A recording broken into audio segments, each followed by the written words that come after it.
صلی اللہ علی محمد صلی اللہ علیہ بسم اللہ الرحمن الرحیم نحمده ونصلی ونصلی علی رسولہ الکریم اما بعد فاعوذ باللہ من الشیطان الرجیم بسم اللہ الرحمن الرحیم فیضان فرض علوم موضوع ہے استنجا کا بیان۔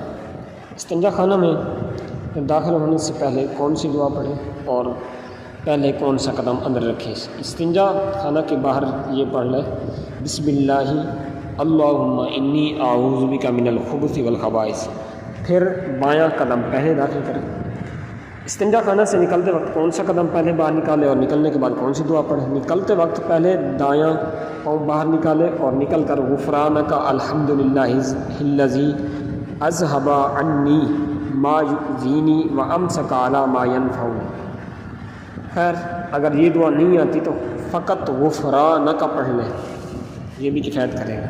استنجا کرتے وقت قبلہ کی طرف منہ یا پیٹھ کرنا کیسے ہے؟ پخانا یا پیشاب کرتے وقت یا طہارت کرنے میں نہ قبلہ کی طرف منہ ہو نہ پیٹھ، اور یہ حکم عام ہے چاہے مکان کے اندر ہو یا میدان میں۔ اور اگر بھول کر قبلہ کی طرف منہ یا پشت کر کے بیٹھ گیا تو یاد آتے ہی فوراً رخ بدل دیں، اس میں امید ہے کہ اس کے لیے مغفرت فرما دی جائے۔ کیا بچے کو پخانا یا پیشاب کرواتے وقت اس کا منہ بھی قبلہ کی طرف نہیں کر سکتے؟ بچے کو پخانا پیشاب کرنے والے کو مکروہ ہے کہ اس بچے کا منہ جو ہے قبلہ کی طرف نہ ہو، یہ کیونکہ اگر یہ کرائے گا تو کرانے والا ہی گناہ گار ہوگا۔ پیشاب اور پخانا کرتے وقت چاند اور سورج کی طرف منہ اور پیٹھ کرنا۔ پخانا پیشاب کرتے وقت جو ہے سورج اور چاند کی طرف نہ تو منہ کیا جائے نہ پیٹھ کی جائے، اس طرح ہواؤں کے رخ کی طرف پیشاب کرنا یہ بھی منع ہے۔ کس کس جگہ پیشاب اور پخانا کرنا منع ہے ممنوع ہے؟ درج ذیل مقامات ایسے ہیں جہاں پیشاب اور پخانا دونوں مکروہ ہیں۔ نمبر 1 کنویں یا حوض یا چشمہ کے کنارے۔ نمبر 2 پانی میں اگرچہ بہتا ہوا۔ نمبر 3 گھاٹ پر۔ نمبر 4 پھلدار درخت کے نیچے۔ نمبر 5 اس کھیت میں جس میں زراعت موجود ہو۔ نمبر 6 سایہ میں جہاں لوگ اٹھتے بیٹھے ہو۔ نمبر 7 مسجد اور عیدگاہ کے پہلو میں۔ اور آج کل جو ہے واش روم جو ہے جگہ تنگ ہونے کی وجہ سے مسجد کے پہلو میں بنائے جاتے ہیں، وہ اس حکم میں نہیں آتے کیونکہ وہاں پر دیوار کے ذریعے آڑ قائم کر دی جاتی ہے۔ ہاں بہتر یہ ہے کہ مسجد کی دیوار کے علاوہ ہی دیوار درمیان میں حائل ہو جائے۔ خیر نمبر 8 قبرستان میں۔ نمبر 9 راستہ میں۔ نمبر 10 جس جگہ مویشی بندے ہیں۔ نمبر 11 جس جگہ وضو یا غسل کیا جاتا ہو۔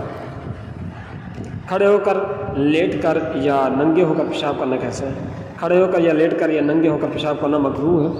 پیشاب اور پخانا کرنے کے آداب: ننگے سر پخانا پیشاب کو جانا یا اپنے ہمراہ ایسی چیز لے جانا جس پر کوئی دعا یا اللہ اور رسول یا کسی بزرگ کا نام لکھا ہو، یہ ممنوع ہے۔ یوں ہی کلام کرنا مکروہ ہے جب تک بیٹھنے کے قریب نہ ہو، کپڑا بدن سے نہ ہٹائے اور نہ حاجت سے زیادہ بدن کھولے، پھر دونوں پاؤں کشادہ کر کے بائیں پاؤں پر زور دے کر بیٹھے اور کسی مسئلہ دینی میں غور نہ کرے، یہ باعث معرومی ہے۔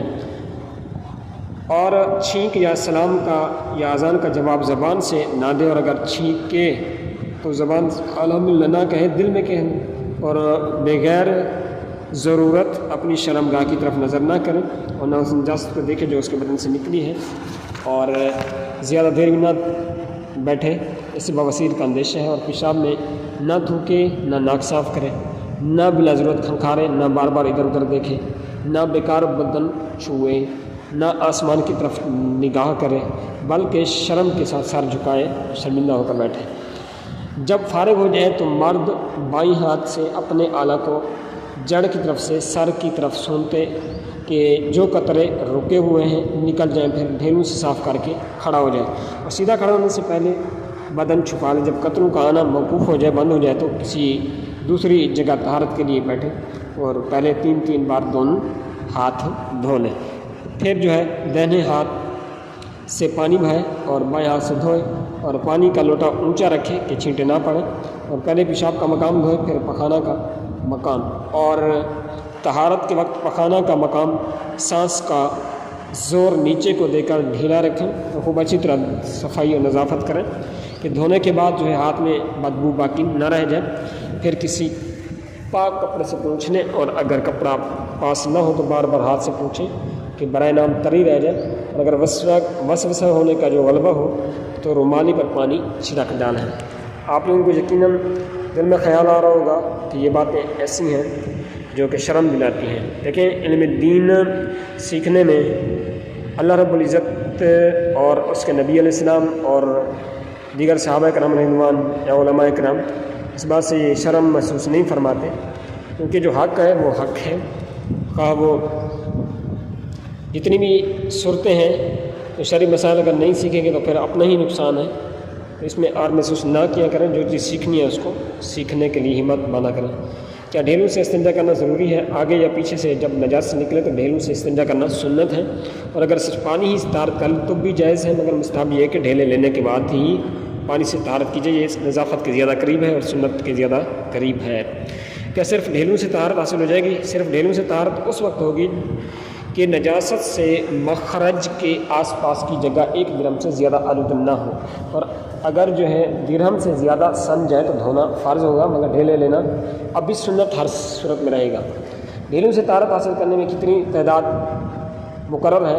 ڈھیلوں کی کوئی تعداد معین ہے نہیں، سنت نہیں ہے، بلکہ جتنے سے صفائی ہو جائے، تو اگر 1 سے صفائی ہو گئی تو سنت ادا ہو گئی، اگر 3 ڈھیلے لیے اور صفائی نہ ہوئی تو سنت ادا نہ ہوئی۔ البتہ مستحب یہ ہے کہ طاق ہونے چاہیے، کم سے کم 3 ہوں، تو اگر 1 یا 2 سے صفائی ہو گئی تو 3 کی گنتی پوری کر لیں، اور اگر 4 سے صفائی ہو تو 1 اور بڑھا کر 5 کر دیے جائیں، طاق ہونی چاہیے۔ کیا کنکر اور پتھر اور کپڑے وغیرہ سے بھی استنجا ہو جائے گا؟ کنکر ہو یا پتھر، پھٹا ہوا کپڑا، یہ سب ڈھیلے کے حکم میں ہے، ان سے بھی صاف کر لینا بلا کراہ جائز ہے۔ دیوار سے بھی استنجا کر سکتا ہے، سکھا سکتا ہے، مگر دوسرے کی دیوار نہ ہو۔ اگر دوسرے کی یا وقف کی دیوار ہے تو پھر یہ مکروہ ہے۔ کن چیزوں سے استنجا کرنا جو ہے مکروہ ہے؟ ہڈی اور کھانے اور گوبر اور پکی اینٹ اور ٹھیکری اور شیشہ اور کوئلے اور جانور کے چارے اور ایسی چیزیں جس کی جو ہے کچھ قیمت ہو، اگرچہ 1 آدھ روپیہ ہی صحیح ہو، تو ان چیزوں سے استنجا کرنا یہ مکروہ ہے۔ اس طرح کاغذ سے استنجا کرنا منع ہے، اگرچہ اس پر کچھ لکھا ہوا ہو یا نہ ہو۔ ابو جہل جیسے کافر کا نام بھی لکھا ہو تب بھی منع ہے، کچھ بھی لکھا ہو یا نہ لکھا ہو، کاغذ کو مطلقاً جو ہے یہ منع ہے۔ دائیں ہاتھ سے استنجا کرنا کیسے ہے؟ دائیں ہاتھ سے استنجا کرنا مکروہ ہے۔ اگر اس کا بائیں ہاتھ بیکار ہو گیا، شل ہو گیا، ٹوٹ گیا، اپاہج ہو گیا، تو اب اس صورت میں جو ہے دائیں سے جائز ہے۔ پیشاب کرنے کے بعد جسے یہ احتمال ہو کہ ابھی قطرہ آئے گا تو اس کے لیے کیا حکم ہے؟ پیشاب کے بعد جس بندے کو یہ احتمال ہے کہ اگر کوئی قطرہ باقی رہ گیا یا پھر آئے گا تو اس پر استبرا، یعنی پیشاب کرنے کے بعد ایسا کام کرنا کہ اگر قطرہ رکا ہوا ہو تو گر جائے، واجب ہے۔ استبرا ٹہلنے سے بھی ہوتا ہے، یا زمین پر زور سے پاؤں مارنے، یا دہنے پاؤں کو بائیں اور بائیں کو دہنے پر رکھ کر زور کرنے، یا بلندی سے نیچے اترنے، یا نیچے سے بلندی پر چڑھنے، یا کھنکارنے، یا کروٹ بدلنے اور لیٹنے سے ہوتا ہے۔ اور استبرا جو ہے اس وقت کرے کہ دل کو اطمینان ہو جائے کہ ٹہلنے کی مقدار بعض علماء نے 40 قدم رکھی، مگر صحیح یہ ہے کہ جتنے میں اطمینان ہو جائے۔ تو یہ استبرا کا جو حکم ہے یہ مردوں کے لیے، عورت فارغ ہونے کے بعد تھوڑی دیر وقفہ کر کے طہارت کر لے، یہ حکم عورتوں کے لیے نہیں ہے۔ لنجا آدمی ہو تو اسے استنجا کون کروائے؟ مرد لنجا ہو تو اس کی بیوی استنجا کرا دے، عورت ایسی ہو تو اس کا شوہر، اور اگر شوہر کی بیوی نہ ہو یا عورت کا شوہر نہ ہو تو کسی اور رشتہ دار، بیٹا بیٹی بھائی بہن سے استنجا نہیں کرا سکتے، بلکہ اب ایسی صورت میں استنجا کرانا بھی معاف ہو جائے گا۔ آب زمزم شریف سے استنجا کرنا کیسے ہے؟ ڈھیلے سے استنجا خشک کرنے کے بعد زمزم شریف سے استنجا پاک کرنا مکروہ ہے، ڈھیلا نہ لیا تو اب جو ہے ناجائز ہے۔ آب زمزم کے ساتھ یعنی کہ اگر کسی نے جان بوجھ کر ایسا کیا تو گناہ گار بھی ہوگا، یہ مقدس پانی ہے، شفا کے لیے ہے۔ خیر، اگر ڈھیلا لے کے اس کے بعد اگر پانی استعمال کیا تو اب اس کے اندر حرج نہیں ہے۔ اللہ پاک ہم سب کو مسائل فقہیہ سمجھنے کی توفیق عطا فرمائے، آمین بجاہ نبی امین صلی اللہ علیہ وسلم۔ وآخر دعوانا الحمد للہ رب العالمین۔ صلی اللہ علی محمد صلی اللہ علیہ وسلم۔